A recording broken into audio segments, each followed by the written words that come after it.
Amen.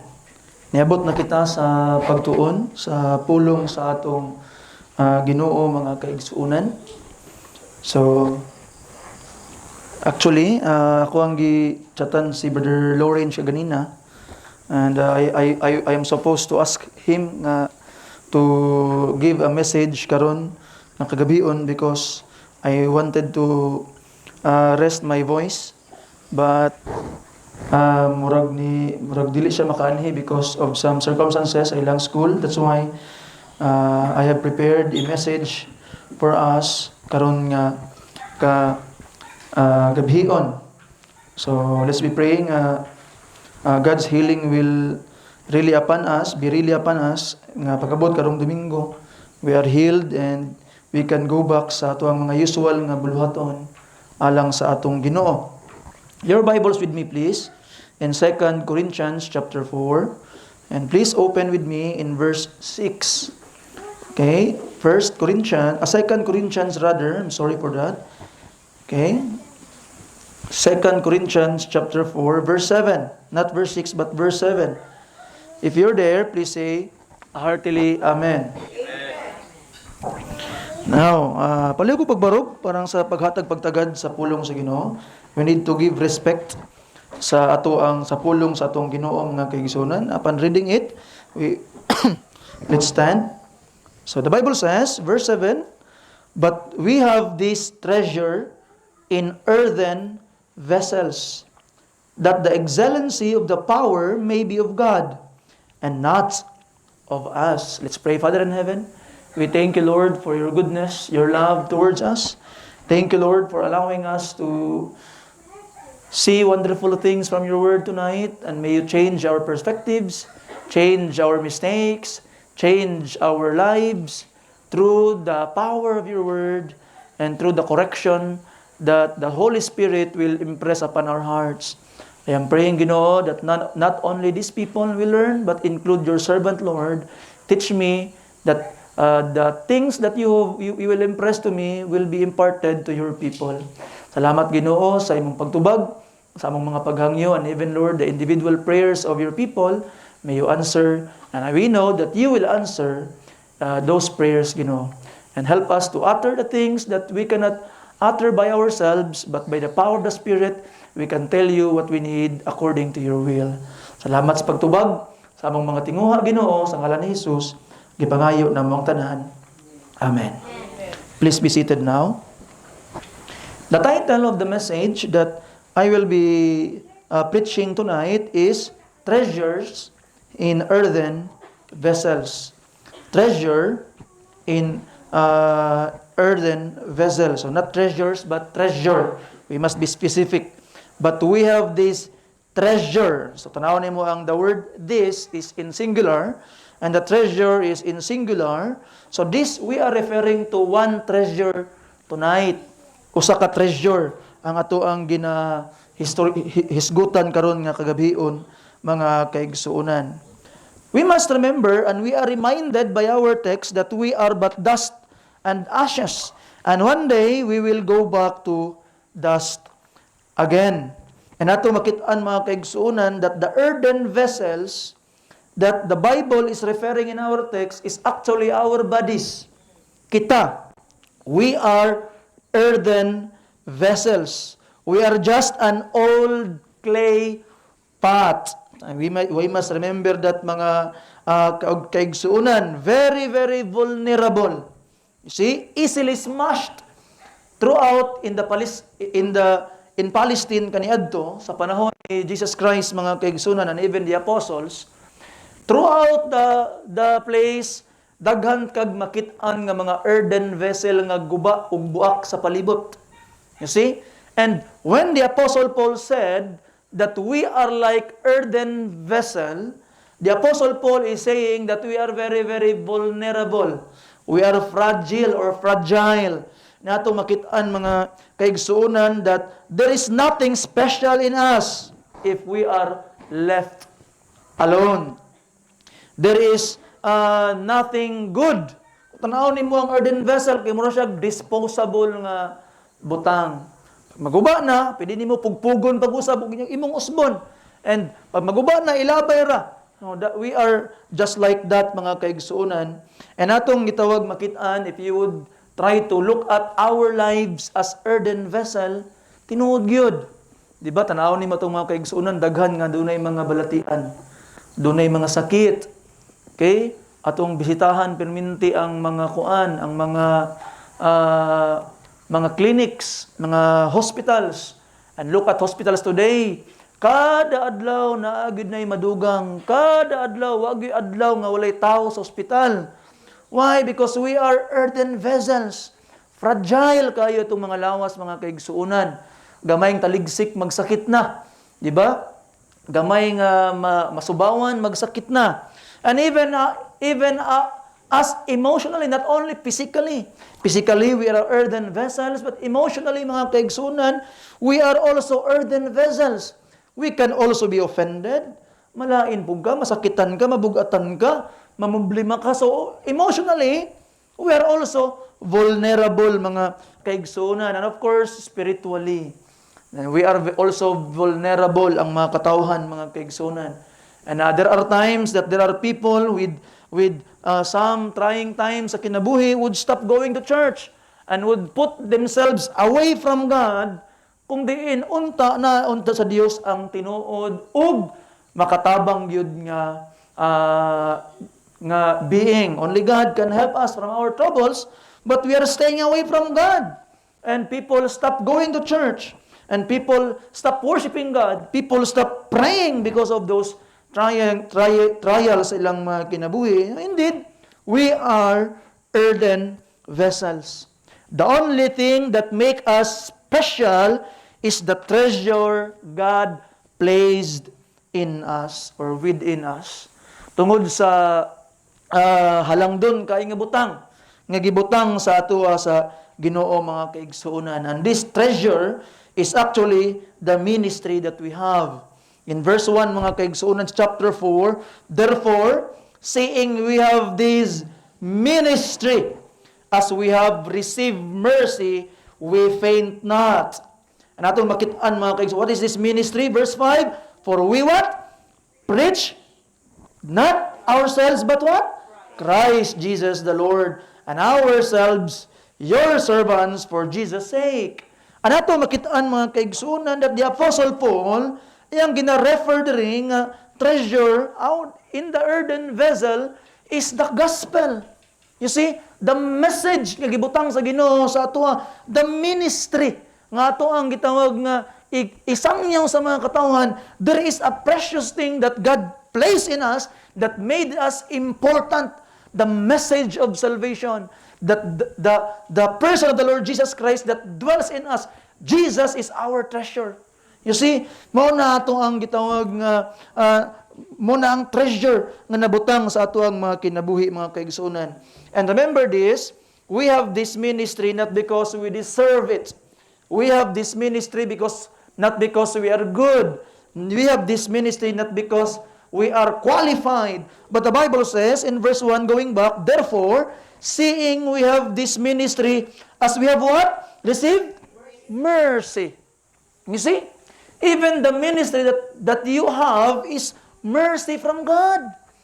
When you are going out to soul winning, last Sunday, as a church, we go out soul winning.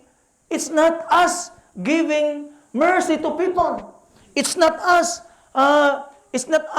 trying to show mercy. It's not us giving effort, but it is the mercy of God for us to give us opportunity to serve Him. You see, it's a great privilege para mahimong magtudlo ug magwali sa pulong sa Ginoo, mga kaigsuonan. And we don't have or possess ministry in the church because we are deserving, but because it's a mercy from God. You see, to serve God still is already a great reward. According to His mercy, He gave us this ministry, so we faint not. Di ta maluya, mga kaigsuonan, because in the first place, the ministry we have is a gift gikan sa atong Ginoo, mga kaigsuonan. And that's why, because it is a gift from God, we must do it faithfully. Dapat gyud faithful ang ato ang atiman o pag-uphold sa mga buhat nga gihatag sa Ginoo sa atoa. In verse 2, but have renounced the hidden things of dishonesty, not walking in craftiness, nor handling the word of God deceitfully, but by manifestation of the truth, commending ourselves to every man's conscience in the sight of God. You see? So atong makita wala gyud kuan, wala gyud dapat dugang. Dapat we must be faithful in the word. Kay mo man itong treasure. This is what gives us importance, mga kaigsuonan. You see? Nahimo kang naging mahalaga ka sa mundong ito dahil dito, mga kaigsuonan. You see, sa Tagalog naman daw anong nangyari sa atin, okay? So sa ato makitaan, mga kaigsuonan, dahil din magsakit no kay Matagalog. Okay? So ato makitaan that we must be faithful in preaching the word, in trying to tell the people about it. Why? Because this is the thing that gives us worth. We are special because of this. And this is the only thing that gives us importance, mga kaigsunan. This is our treasure. We are earthen vessel, and this is the important thing in us. That's why we must be faithful in this. Dapat mahimutang faithful sa pagtudlo sa pulong sa Ginoo. Dili dugangan, dili kulangan, dili na to i-divert ng pulong sa Ginoo, mga kaigsunan. We must be honest in every respect sa pulong sa Ginoo, mga kaigsunan. You see? Now, ato makitaan po in our text, mga kaigsunan, going back, but we have this treasure in earthen vessel, that the excellency of the power may be of God and not of us. After any success in the work that God has given you, we go back to God and give Him the glory, for we are but lowly vessels. And it's our honor to be loved by the Master. So nindot kay mga kaigsuonan that we are given the chance to serve the Master. And as an earthen vessel, you are chosen by the Master to have that treasure sa imuha, mga kaigsuonan. And it's an honor. Ug ato makitaan, because we are weak, we are vulnerable, but God chose us to bear that treasure. So tanang gahom, tanang attribution, if there is any success, will go only to God. Balik lang tas Ginoo. Kaya nga naman, earthen vessel naman ta. Unsa may importance nato? And the thing that gave us importance, worth, is the treasure that God gave us. So meaning, if there is any success, if there is any good thing that we have done, if there is any virtue nga makitaan sa tong kinabuhi, if there is any good character, it is because of Jesus. Because of Him. He is the source of power. He is the source of blessing. He is the source of everything. The power is from God and not from us. We must keep ourselves clean, limpyo, if we are to be used by God. Kasi muna itong responsibility, mga kaigsunan. Earthen vessel ta. Gusto ta gamiton sa Ginoo, and the power is from God. So meaning, we are the ones God is using, but God wants to use a clean vessel. Gusto ka glimpyo nga vessel, mga kaigsunan. Dili ka gusto hugaw. Dili ka gusto pananitan good. Natoy once nga nikaon mi sa usa ka fast food, and then sa fast food kana bitaw lang mga sausawan bitaw sa mga suka. Gihatag sa imo isa ka bandol, pag abri nako daghan kayo mga mumuno nga bilin. So nilikramo mi ngano man unsa man ang inyong gibuhat. Na mali ni o gituyo lang, basing kay og na mali ni okay ra pero gituyo ni murag mag-away gyud ani. See? So ato makita you don't want to use something like that. Nga kana bitawng hugaw, you wanted to use clean vessels. You see? So God also wanted to use clean vessels. So we must keep away from sin. Maglikay tas pagpakasala. Hate the sin itself, as I have told you, not only the consequence of it. That we must hate the sin itself, mga kaigsunan. So now, what are the two things? Duha lang kabutang akong ipakita sa inyo karon, mga kaigsunan, as we go on sa pagtuon sa pulong sa Ginoo. What are the two implications? Duha ka butang nga to ang maangkon sa ato ang teksto karon. Number one, we are to know our place. That's the very, very simple thing that we can have sa atong teksto. We are to know our place. Dapat nating malaman kung ano ang lugar natin, mga kapatid. You see, atong ilugar, atong kaugalingon sa tama. Now, a lot of people became proud upon knowing more about God. Knowing more about scriptures. But remember this, mga kaigsuunan, to know things about God doesn't mean you know God. You see, I know things about Bongbong Marcos. I know that his father is Ferdinand Marcos. I know that he is the president. I know that he has a son, si Sandro. Kabalo ko. I know something about Bongbong, but it doesn't mean I know him. Meaning, it doesn't mean I have a relationship with him. You see? I know si Mayor Evangelista. I know some things about him. He is a mayor. You see? And his father was the former mayor. I know something about him. But I did not meet him. Wako kita siya personally. Atong mayor karon. You see, I know something about him, but it doesn't mean that I know him as a person. Why? Because I must have a relationship with him if I must know him as a person. So atong makitaan, mga kaigsunan, it doesn't mean that you know something about God. You can memorize John 3:16 and you're already saved. Of course not. You see? Akong ginabalik-balik sa una. Unsa nang born again? Ang born again, mga kaigsuunan, unsa na? Sa di sa pangalan sa relihiyon. It is something that happened in you sa diha nga naluwas ka. Na born again ka. You see, ang pangutana karon, na born again ka na ba? Na anak ka na ba pag-usab? Nahitabo na ba na sa imong kinabuhi nga na born again ka? Kaya wala ka na born again, delikado ma-burn again gyud ka pag-abot sa panahon.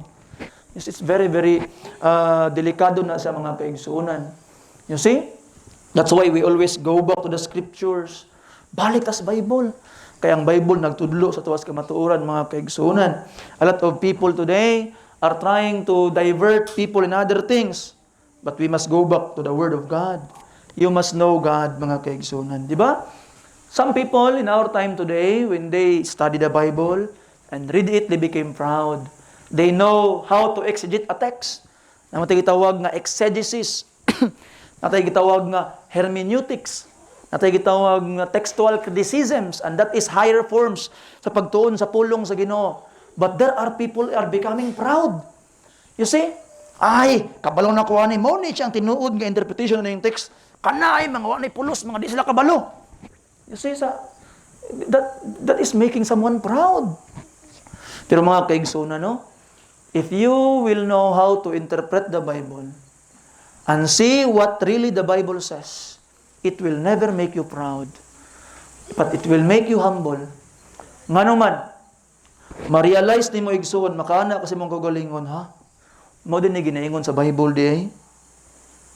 Dili man ako ni matuman. I am very, very far from obeying it. Is this the what God wants from us? Is this the holiness of God? I am not worthy of it. You see? So ato makitaan, it will make you humble when you understand the Bible. Bible will not make you proud. You see? Na ako makitaan usahay when I am looking at sa Facebook, sa YouTube, and there are debates, there are defenders talking about God to their opponents. They were very, very proud. And ato makitaan, I think murag humanity is out of them. You see? Trying to destroy the image of other people. Because they know the Bible. It shows that they truly do not know the Bible. You see? So, we must just not know the Bible actually. You see? We must not just know the Bible. We must also know the God of the Bible. We must know God Himself and have a relationship with Him. Since we are fragile vessels, we must acknowledge that we can be broken. See? Only God's grace will keep us intact. See? And we can only be intact by God's grace and have more of it if we know God. Kaila ka sa Ginoo, ngano man, sometimes we worship the God of our imagination. Your idea of God. Do not worship your idea of God. Kung kinsa ang Dios para nimo, dili na mao. Para nako, mao ni no, I don't need your opinion about God. Your opinion is not counted. We need to go back to the Bible. We must look at what the Bible says, not any other person's opinion. Pag mayon ako, para nako, no, ang Dios kay nanim, para nimo. Anong para man nimo? Do you think that your opinion counts when we talk about God? No, of course not. Your opinion doesn't count. Why? Because your opinion is just your opinion. We must go back to the Bible and to the Word of God. What the Bible says. You see? We must not talk about our opinions, opinion of other people. Go back to God.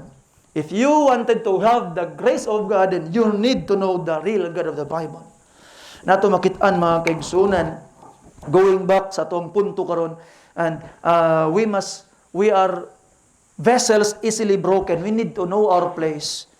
We need God's grace to be intact. Tanawan niyo ang 1 Corinthians chapter 10, mga kaigsunan. Open your Bibles there, please. 1 Corinthians chapter 10, verse 12. Tanawa ang gingon sa balaan nga kasulatan. Wherefore, let him that thinketh he standeth. What's the next words? Take heed, lest he fall. You see? The very moment mo ingon ka nga, di lagi ko may nana lagi kay dugay naman ko nga Christian. Ay, di lagi ko may nana lagi kay katuo magi ko sa Ginoo. Take heed lest you fall. The very moment nga nagunahuna kang kaya na nimo, that's the time that you are showing your vulnerability. As a vessel, we must not just possess the truth, but the truth must possess us. Remember it. We must not just possess the truth, but the truth must possess us. We must be governed by the truth. The truth must lead our lives. You see? Our lives must be controlled by the truth, not we controlling the truth. For the moment we lost the truth, we lost our treasure and our worth within us. Mao na nga dapat faithful kay kas pagtudlos ka matuoran. Faithful kay kas pagtuon sa pulong sa Ginoo. Kay the moment masipyat na ka sa pagtuon sa pulong sa Ginoo, mali na imong gituhan. Nawala na tong treasure. Nawala na ang maayong balita nga katong makaluwas. Nahimo nang walay pulos. Earthen vessel ka na lang. Ang naagya pong kay sulod, pero dili na treasure. Hugaw-hugaw na lang ang nasa imuha, mga kaigsuunan. So we must be faithful in the truth. There are things that can break our earthen vessel. Remember it. You see? So number one, atong nakitaan ganina that we must really be honest. And we must allow the truth to possess us. You see? Pag magtuon kag pulong sa Ginoo, kalimti mong relihiyon. Remember that. Kalimti nga Katoliko ka, kalimti nga Baptist ka, kalimti ka kung unsa man imong klaseng relihiyon, kalimti sa. You see? Kay kung karon pananitan ako Baptist ko. Nagtanaw ko sa pulong sa Ginoo. Pag tanaw na ko sa pulong sa Ginoo, akong gidala ang presupposition sa Baptist. Unsa may gituuhan sa Baptist. So meaning pagkabasa na ko Biblia, ang ako ding pagbasa ana katong unsa tong gituuhan sa Baptist. Mo to akong pagbasa. Kaya nga naman, ano ko'y presupposition? Remove your presuppositions and allow the truth to possess you. Allow the truth to speak for itself. Muna yung pagtuon sa pulong sa Ginoo. You see? Ayaw nang nakay mga preferences. You see? Kaya nga naman, if you would have preferences, then the Bible will really give you some things nga di mao. Pananglitan, let's say for example, mga kaigsuunan. Giingon sa Exodus chapter 20, okay?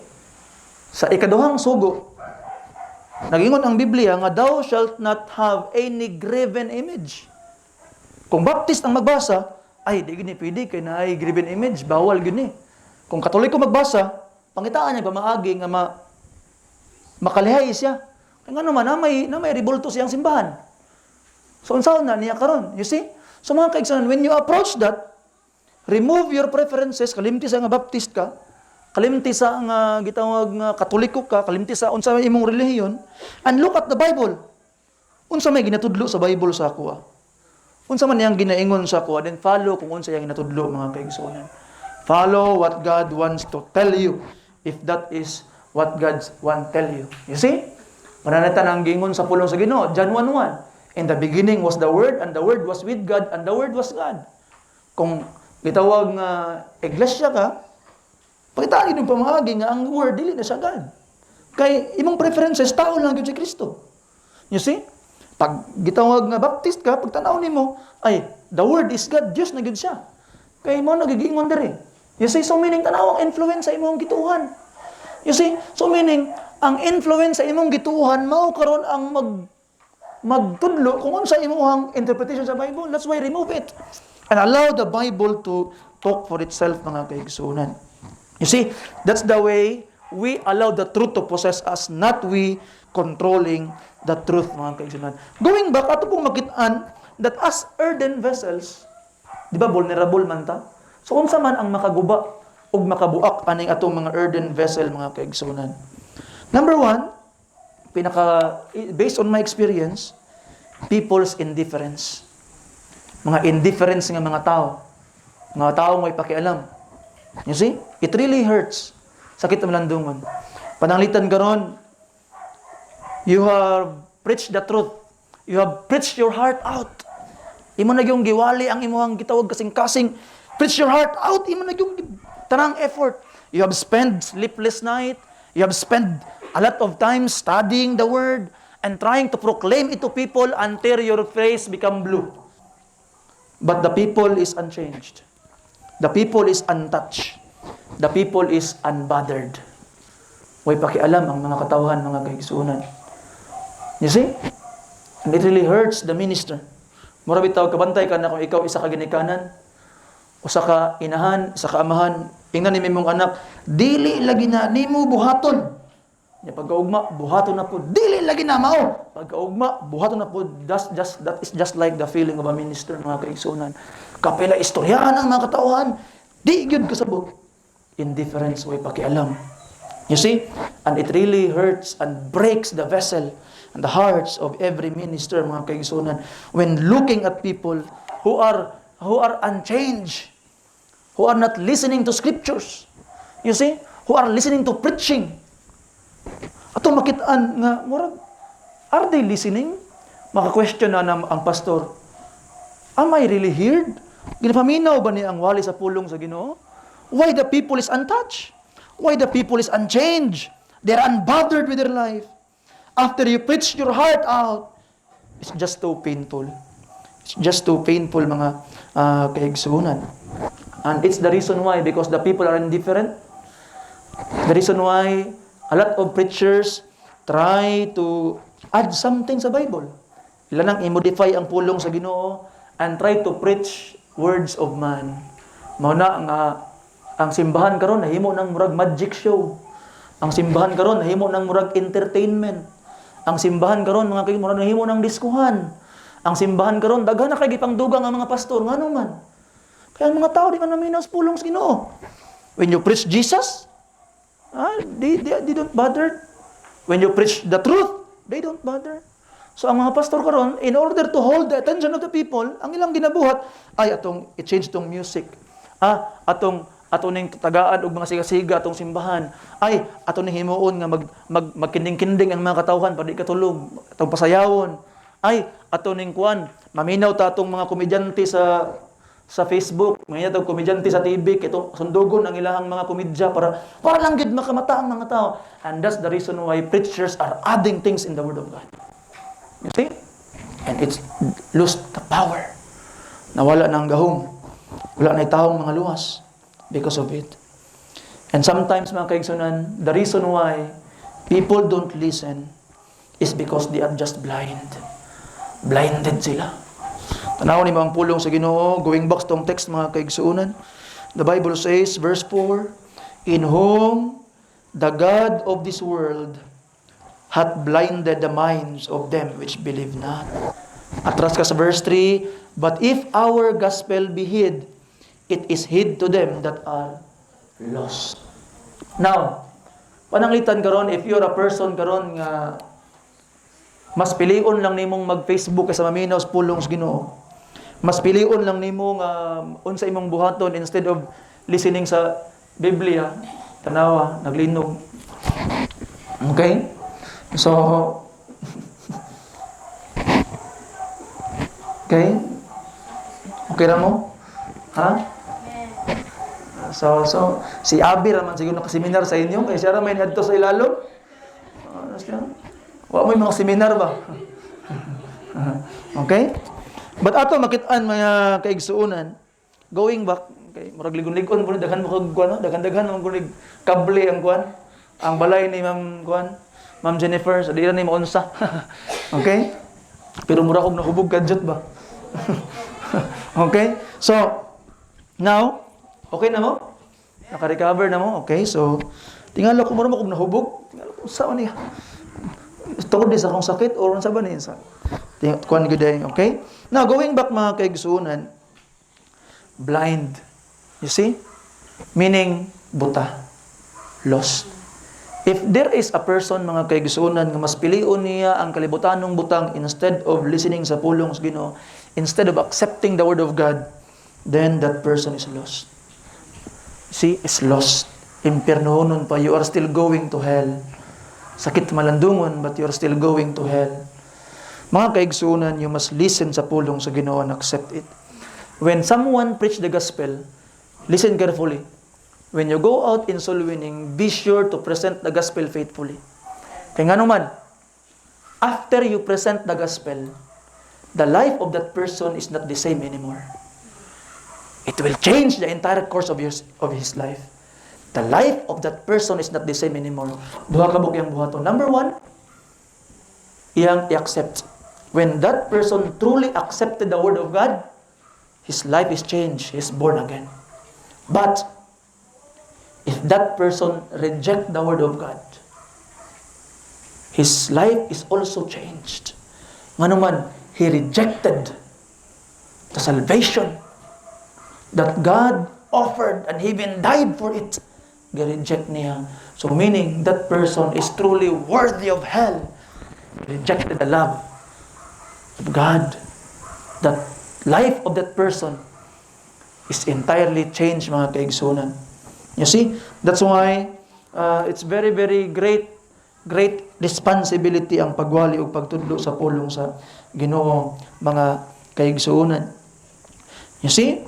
Now, ato pong makitaan that no matter what, even though people are indifferent, even though people are blinded, we must continue no matter what. Continue to preach.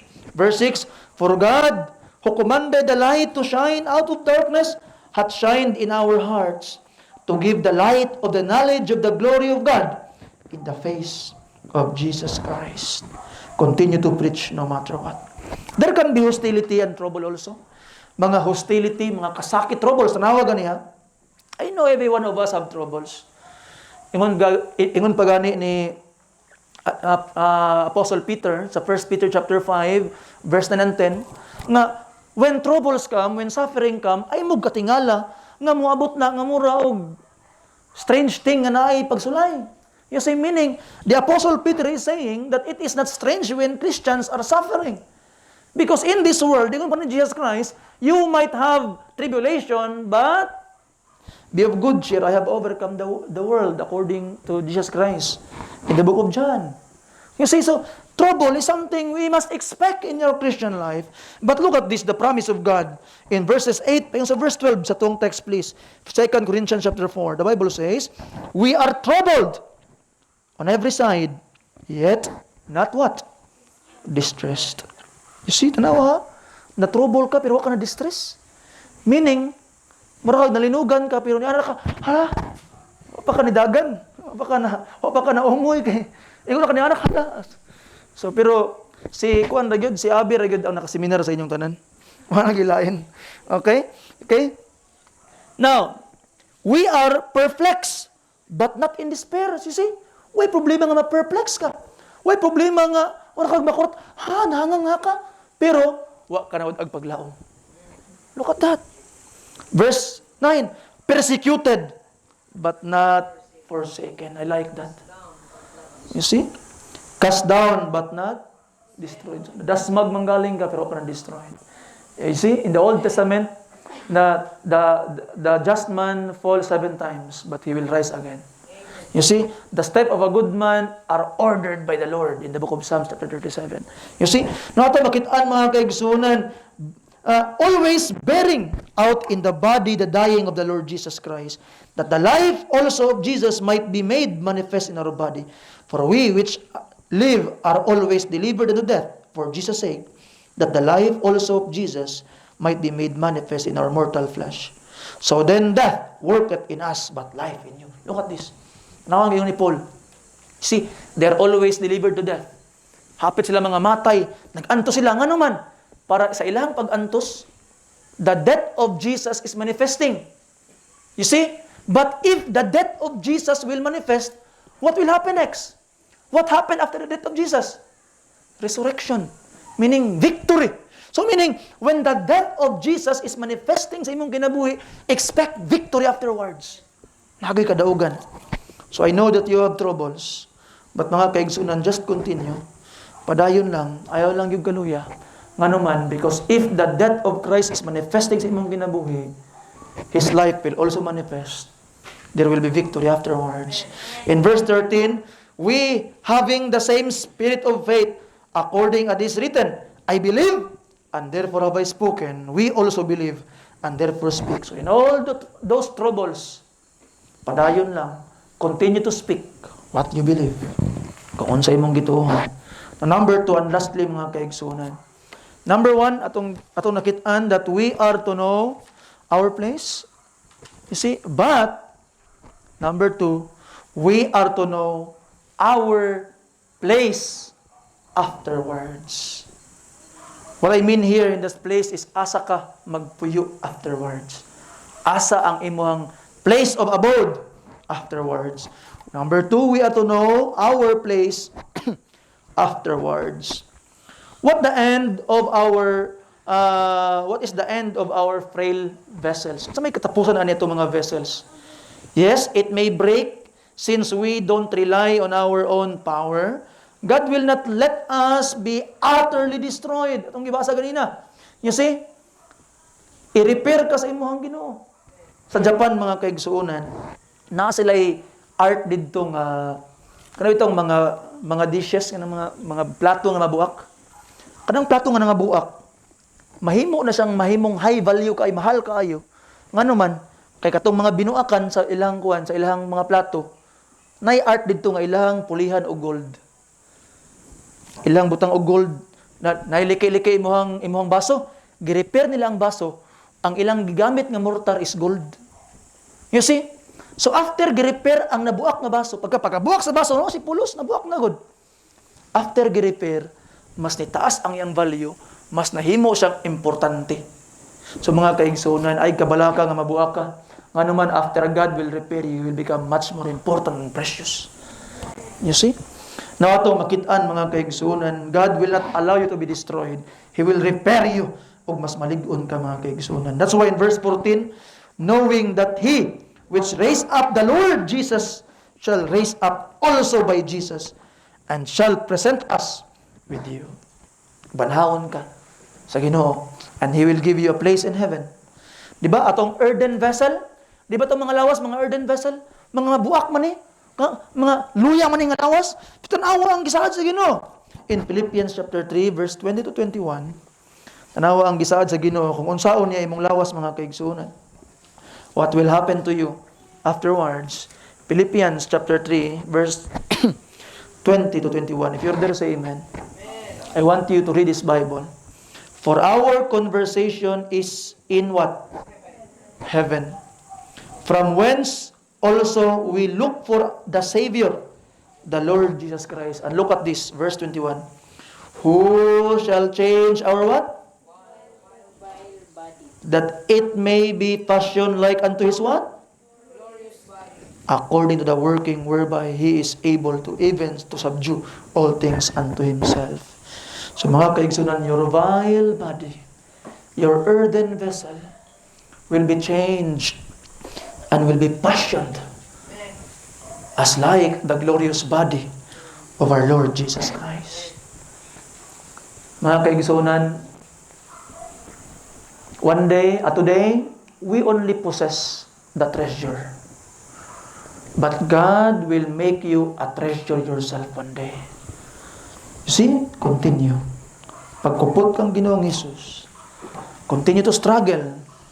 The very treasure that we possess, the message we proclaim, promise us a home eternal in heavens and a body that is glorious in heaven. So, kanitong earthen vessel, pulihan sa Ginoo. You see? So, you now know your place, karon. So, you must be humble. Di ka dapat maghinambog sa imong kinabuhing Kristohanon. And number 2, you must know your place afterwards. There is a body and a mansion. Ganda mang ginawa lang kanimo mga kaigsunan. The message of the gospel God put in us, give us our worth. It's the truth we must proclaim. People must receive it and be saved or reject it and be condemned. Will you proclaim the only thing that gives us worth now? You see, sa ito nakatag word sa itong message. Ang gospel, si Jesus. Will you proclaim Jesus? If Jesus is the only thing that gives you worth, imo siyang i-proclaim. Imo siyang ipatayag sa tibuok kalibutan. This is my worth. This is my treasure. Jesus. Be part of multiplying this treasure in many more earthen vessels. Ang nakanindot lang sa itong treasure, kaya kung imo siyang i-share sa uban, dili mawala yung worth. Di ba, pananglitan karon og na kay 1 million, imong treasure, imong ihatag sa uban, wala kay imo. Di ba? Pero sa Jesus, mga kaigsuunan, kung imo siyang i-share sa uban, di siya mawala sa imo. Mas mahimo pa siyang precious, mga kaigsuunan, alang kanimo. And you can be used by Him more. So mga kaigsuunan, let's pray for Kidapawan. That God will do something about this place. We must have a vision sa Kidapawan, mga kaigsunan. Lately, I have contemplate sa akong kaugalingon as a pastor. Ginoo, ahaman ang dalan nga gusto nimong ipaagi Ginoong Dios. Samo diri sa Kidapawan. You see, we are still small church. You see? And I could say, we have not that great impact diri sa maong lugar sa Kidapawan. We have no impact, mga kaigsunan. You see? And I wanted to ask God, Lord, aman ang dalan Ginoo nga imong ipaanhi sa amoa Ginoo.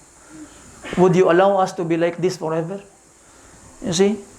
Or you would use us to change this place, to make it a better place with more Christians. And this place will be a better place, and this better place will look forward for the best place in heaven one day. And so on, by the grace of God, the treasure we possess, we will tell more people about this. And these earthen vessels, tibuok Kidapawan, mas makaangkon pag treasure ang mga tagusa. Let's pray for it, that God will use us to be a difference ni maong dapit, mga kaigsunan. But how can God use us to make a difference diri sa atong dapit if the difference that we are preaching is not found in us? So igsuon hinaot pa unta, by the grace of God, makita ang kausaban o kalahian sa atong kinabuhi, that we can have an impact ni maong dapit, mga kaigsunan. Di ta dapat makontento nga mao lang ning nangaluwas. We wanted to see more souls be saved. We wanted to see more souls to be saved for Jesus sake. And God can use us if we are to be faithful. Please be faithful and continue serving the Lord without reservation. Iya man ta sa Ginoo. We are earthen vessel. Kung muhunong nakagpangalagad sa Ginoo, imo nang baliwalaon ang treasure nga naa sa imo. What happened? You will become worthless. Why? Because the only thing that gives us worth is Jesus. Without Jesus, we are worthless. So proclaim your worth by proclaiming Jesus to more people. And let us continue to pray that God would use us by His grace and for His sake. Palihog mo nindong tanan. Let us pray. Father in heaven, Lord, we thank you, Lord, because today we have known our place. We are earthen vessels, vulnerable in sickness, and even vulnerable, we can be offended. We can feel pain.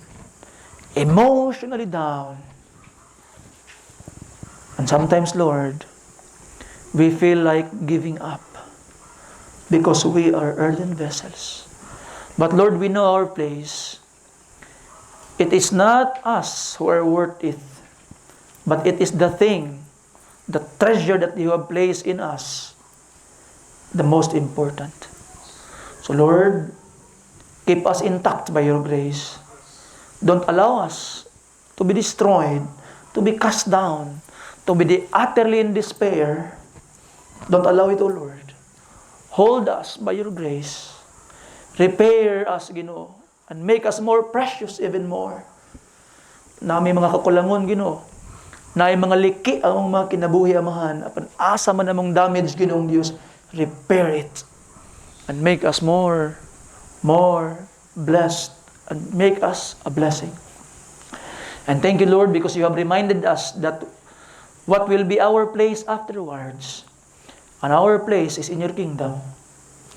Not having our earthen vessel anymore, but we will have glorious body, just like the glorious body of our Lord and Savior, Jesus Christ. Because you have resurrected Jesus, you will also make us alive. Bless these people, Lord, as we continue to come to you. Continue to worship you, Lord. Bless their prayers. And bless our gathering, Ginoo, nga mahimo kining fruitful. In Jesus' precious name, gipangayo na ako ang tanan. Amen. Look for a partner, please. And I hope that you would look for somebody else. Do not settle with sa mga sumunag naong. Baka sumhinahong sa imong kauban. So, dapat masumpan ako silang naong.